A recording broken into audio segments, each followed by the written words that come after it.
ち込んでいた湯川秀和についに朗報がもたらされた。専務、ドリームキャスト完成しました。そうか、ありがとう。ご苦労さん。できたよ、ついに。I have a problem, and it is all Japan's fault.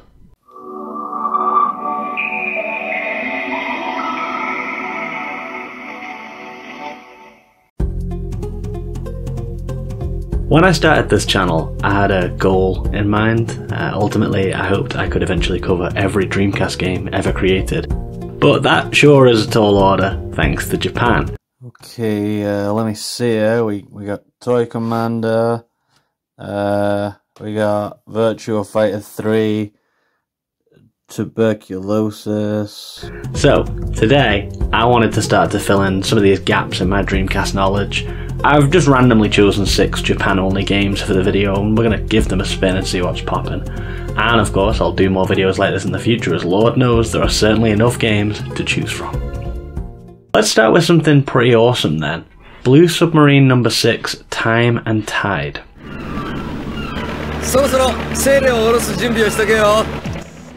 This one is a strange blend of vastly different elements that all come together wonderfully. Gameplay wise, it's half hangout sim and half submarine exploration game. We'll get into it. First of all, take a look at the damn aesthetic of this thing. I've got a thing about water on the Dreamcast. I always think it looks super gorgeous in that sunny Sega blue. And just take a look at the pristine gleam of these steel and chrome buildings here in this futuristic city port. All very inviting and very appealing to me. Call into mind my favourite visual aspects of things like Blue Stinger or Station Square from Sonic Adventure. Hangout vibes are plenty. But this game is based on a manga, and so we got a heavy story element too. You step into the shoes of Hayami, a salvager who lives in this lovely city port here. You start out by moving from place to place in a nice Front Mission 3 looking map, and then also Front Mission 3 style you choose what you want to do at each location, such as talking, checking in your sub, or embarking on exploration. Then once you get in the water, you have this Archon type fella telling you what's what. I'm not very far into the game yet, so far all I know is that we're going to be using the radar to find salvage spots and also gearing up with heavy artillery to shoot mutant fish that attack us. That's all just within the first mission, so who knows where this playthrough is going to take me. But I do like the use of a radar and a coordinate grid, as it feels properly nautical to be tracking things down in that way, and the movement of the sub is really smooth and fluid. Controls are great, and it's nice to glide through these mysterious underwater worlds. I'm going to add this one on to my list of games I want to beat this year, and maybe when I do, I might do a more detailed video at a later date. Okay. Here's another one for you. Zusar Vazar. I'll say it again. Zusar Vazar. What do you think that is? Come on, take a look at this cover, tell me, what do you think this is going to be? It looks pretty wild, right? Well, it is. Check it out. This is what it is.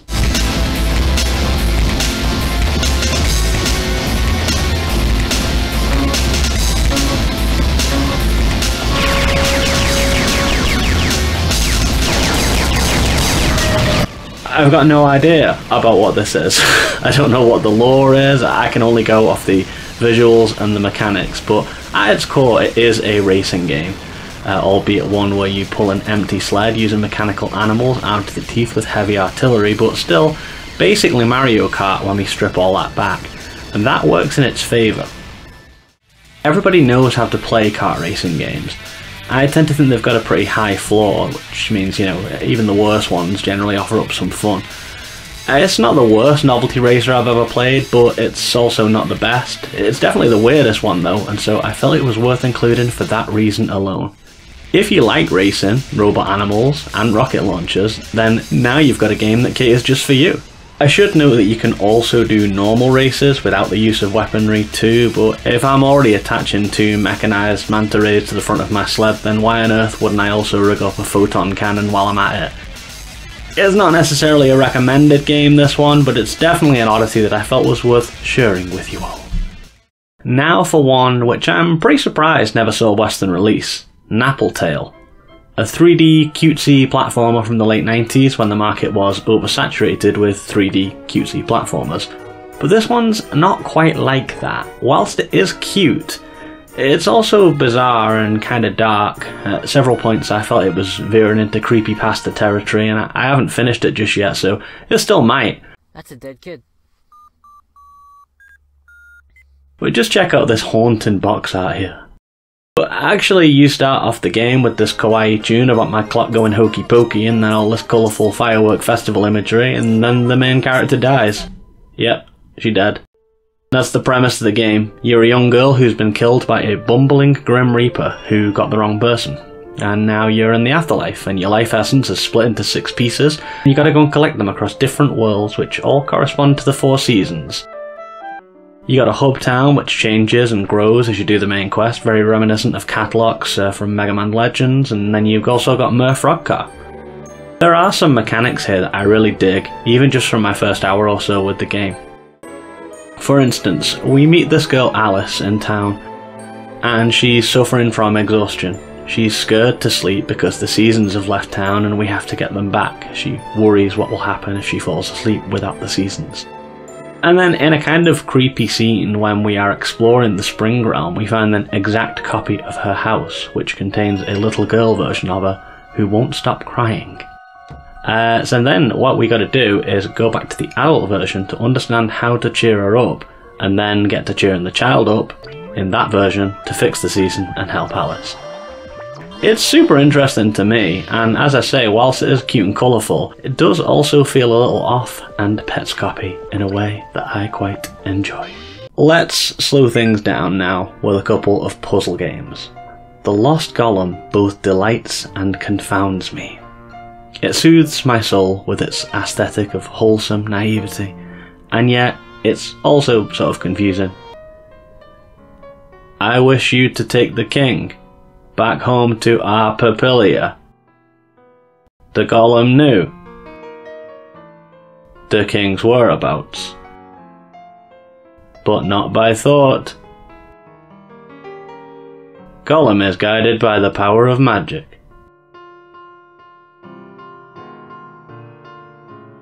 The king was in the forest.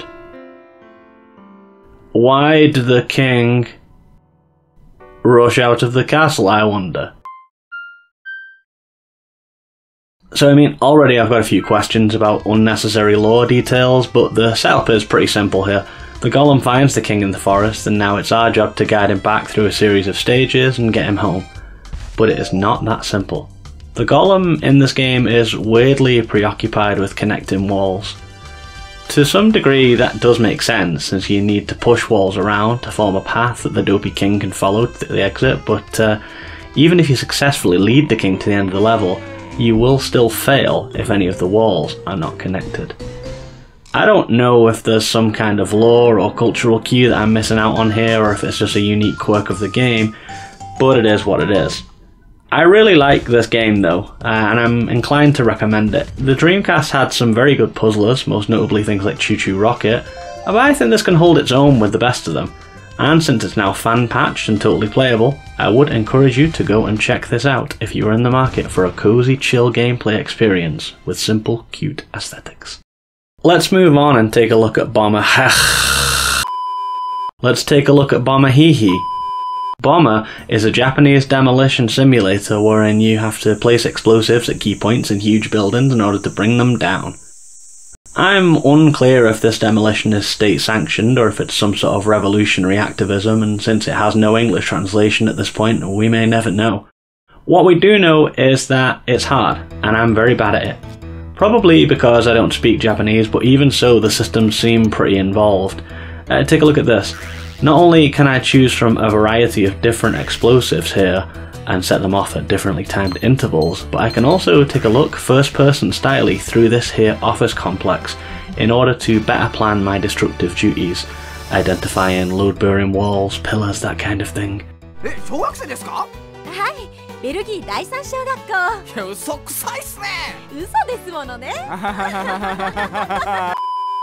I've tried this first stage several times and I can't for the life of me get the building to fall. I think it looks like a very intriguing game, so I did want to share it with you, but I doubt I'll ever master it unless I learn Japanese.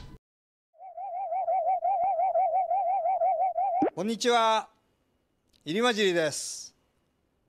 今から皆さんにドリームキャストの素晴らしさをお見せします。これがドリームキャストです。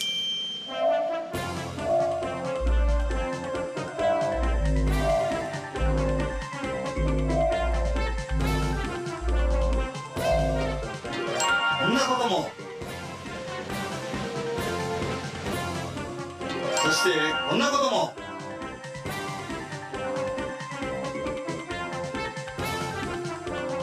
こんなこともできます。 Last game for today, but I have saved a doozy for you. You'll know Fromsoft, right? They do those Elden Blood Soul games, and they also do Armored Core, which is a series I expect to enjoy some renaissance now in the wake of the new one. They are also responsible for several of my favourite games, such as Every Kingsfield and Echo Knight, but really the studio is famous for two things: games about medieval knights, and games about big mech robots. Well, on the Dreamcast, they dared to ask the question, what if the medieval knights were big mech robots? And here is the result. Frame Gride. A pretty cool arena battle type game with a ridiculous amount of hidden systems a la every other Fromsoft game.